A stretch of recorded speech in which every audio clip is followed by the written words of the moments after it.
മറ്റെവിടെയും ജോലി കിട്ടിയില്ലെങ്കിൽ പോലീസിലാവാമെന്ന ചിന്താഗതിയിലാണ് യുവതലമുറയെന്ന് Rahul Mamkootathil MLA. Kerala state police pensioners welfare association നേതൃത്വത്തിൽ നടത്തിയ പാലക്കാട് കലക്ട്രേറ്റ് മാർച്ച് ഉദ്ഘാടനം ചെയ്യുകയായിരുന്നു രാഹുൽ മാങ്കൂട്ടത്തിൽ എം.എൽ.എ. യാതൊരുവിധ ശാസ്ത്രീയ വീക്ഷണവുമില്ലാതെയാണ് ആഭ്യന്തര വകുപ്പ് പോലീസ് സേനയെ കാണുന്നത്. ജുഡീഷ്യറി, IAS, IPS മേഖലയിലെ ജീവനക്കാർക്ക് യഥാസമയം DAയും മറ്റ് ആനുകൂല്യങ്ങളും നൽകുമ്പോൾ തന്നെ അവകാശം ലഭിക്കാതെ കേരളത്തിലെ ബഹുഭൂരിപക്ഷം ജീവനക്കാരും പുറത്തു നിൽക്കുകയാണ്. നികുതി വർധനവിലും ധൂർത്തുമല്ലാതെ മറ്റൊരു തരത്തിലും വികസിച്ചിട്ടില്ല. പ്ലാൻ ബിയും സിയും കേരളത്തെ രക്ഷിക്കില്ലെന്നും രാഹുൽ പറഞ്ഞു. പുതിയ ചെറുപ്പക്കാർ എത്ര പേര് സേനയിലേക്ക് വരുന്നുണ്ട്?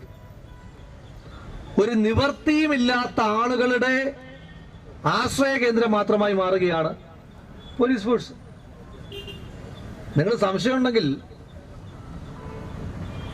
പുതിയ ചെറുപ്പക്കാരോട് ചോദിച്ചാൽ മതി. 2 അഡ്വൈസ് ഒന്നും വിചാരിച്ചു.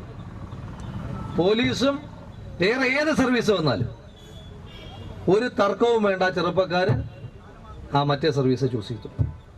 ഒരു കാലത്ത് ഏറ്റവും കാര്യപ്രാപ്തിയുള്ള, കാര്യക്ഷമതയുള്ള ആളുകൾ, യങ് ബ്ലഡ്, അഭിമാനത്തോടുകൂടി വന്നുകൊണ്ടിരുന്ന ഒരു സർവീസാണ് കേരള പോലീസ് അല്ലെങ്കിൽ പോലീസിംഗ്.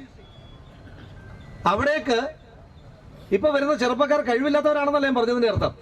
അവരിതിനൊരു താൽക്കാലിക കേന്ദ്രം മാത്രമായിട്ടാണ് കണക്കാക്കുന്നത്. സേനയിൽ കയറിയാലും അവർ പിന്നെയും പരീക്ഷകൾ എഴുതിക്കൊണ്ടിരിക്കും. ആദ്യം കിട്ടുന്ന അടുത്ത അവസരത്തിൽ അവര് സേനയെ ക്വിറ്റ് ചെയ്തിട്ട് അടുത്ത ജോലിയിലേക്ക് പോകും. ആർക്കെങ്കിലും തർക്കണ്ടേ പറഞ്ഞു. ഇതാണ് ഇപ്പോഴത്തെ നമ്മുടെ നാട്ടിലെ അവസ്ഥ. DA കുടിശ്ശിക അനുവദിക്കുക, 11ാം ശമ്പള കുടിശ്ശിക അനുവദിക്കുക, മിഡീസ് പ്രയോജനകരമാക്കുക തുടങ്ങിയ ആവശ്യങ്ങൾ ഉന്നയിച്ച് നടത്തിയ ധർണാ സമരത്തിൽ സംസ്ഥാന സെക്രട്ടറി VJ രാമചന്ദ്രൻ അധ്യക്ഷനായി. സംസ്ഥാന സെക്രട്ടറി K മണികണ്ഠൻ നായർ, ജില്ലാ secretary KV Lal, KM Antony, Ayyappootty, advocate Shajimon, T Sarangadharan, AK Yusuf, K Vijayan, A Parameswaran എന്നിവർ പ്രസംഗിച്ചു.